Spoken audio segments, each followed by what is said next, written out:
मछुआरा। मछलीपट्टनम नाम के गांव में राजू नाम का मछुआरा रहता था। गांव के तालाब से मछलियां पकड़ते रहता था।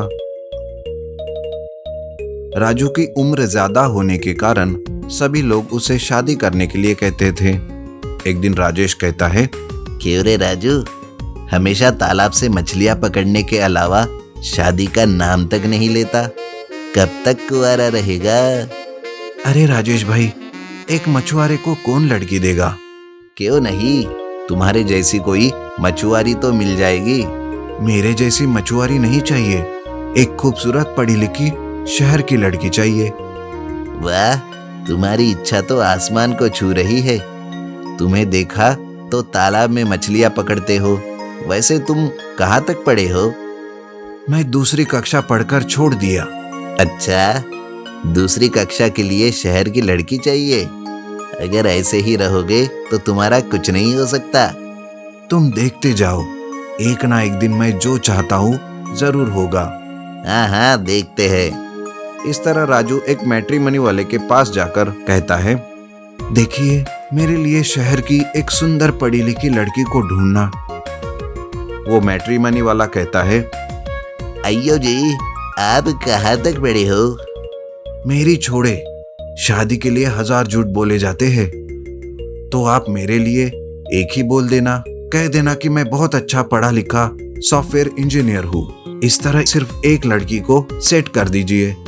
आप जितनी चाहिए उतनी फीस ले लो। अय्यो, ऐसा कैसे बोलते जी? बाद में सारा किस्सा उल्टा पड़ गया तो? ना बाबा ना, मुझसे ये नहीं होगा जी। जो भी समस्या आएगी मैं देख लूंगा, आप डरो मत।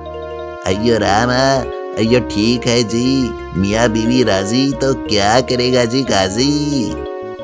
क्या कोई अच्छा रिश्ता है? हाँ जी, शहर में रेखा नाम की बहुत ही खूबसूरत पढ़ी लिखी कन्या है, कल देखने जाएंगे। इस तरह राजू उस मैट्रिमनी वाले के साथ मिलकर लड़की देखने जाता है। हेलो, मैं I know about your job. आप क्या करते हो? मैं सॉफ्टवेयर इंजीनियर हूँ। फिशरीज डिपार्टमेंट में मच्छी बाजार के लिए सॉफ्टवेयर बना रहा हूँ।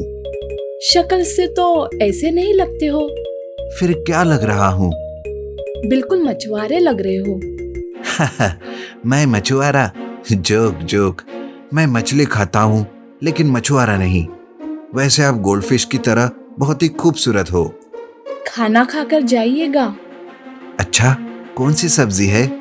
यही पास के तालाब से ही मछली लाकर सब्जी बनाई है, बहुत टेस्टी रहती है। मछली का सालन?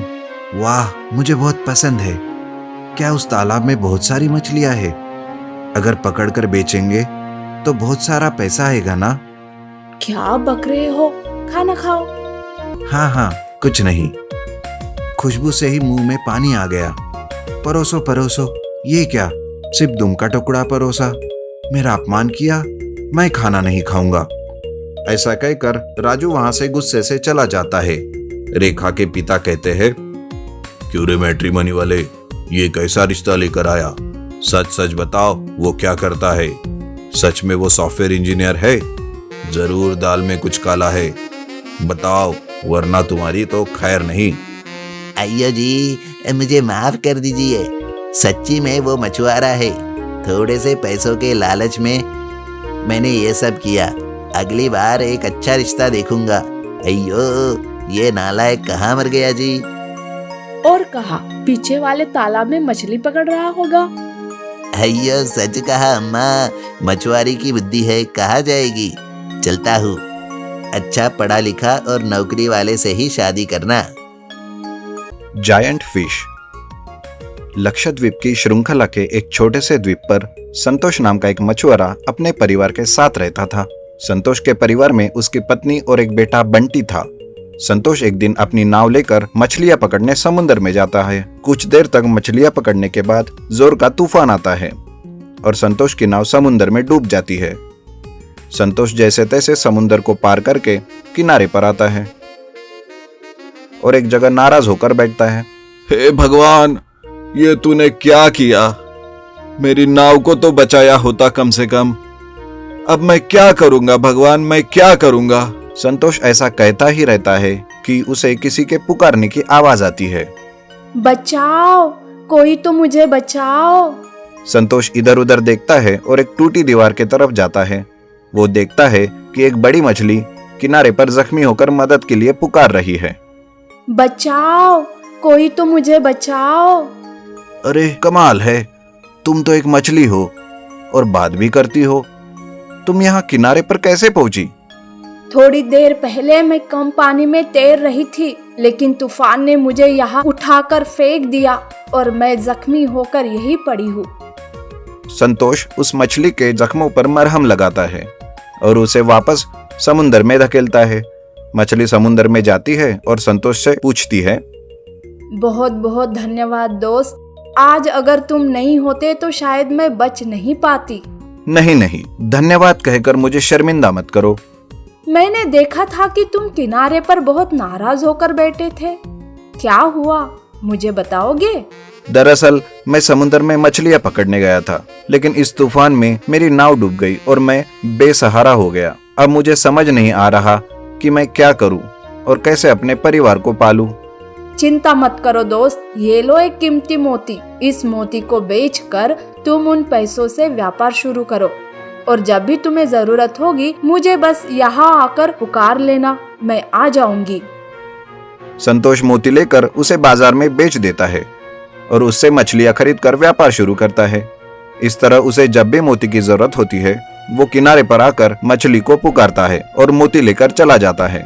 ऐसा करते करते संतोष बहुत जल्द ही काफी रुपया कमा लेता है और मछली मार्केट का चेयरमैन बनता है। लेकिन इस बात का संतोष के मामा को पता चलता है। वो अच्छा आदमी नहीं रहता और संतोष के हर हरकत पर नजर रखता है।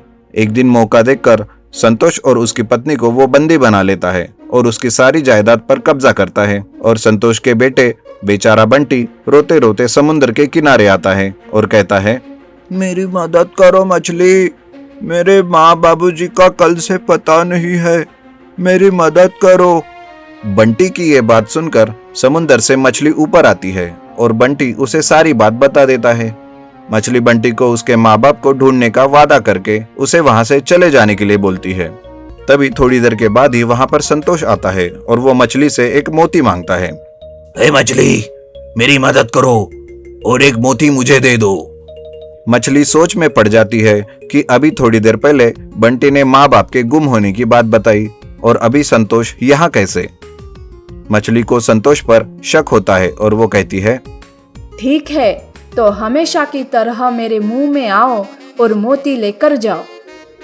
ऐसा सुनकर संतोष मछली की तरफ चलने लगता है। मछली समझ जाती है कि ये असली संतोष नहीं है।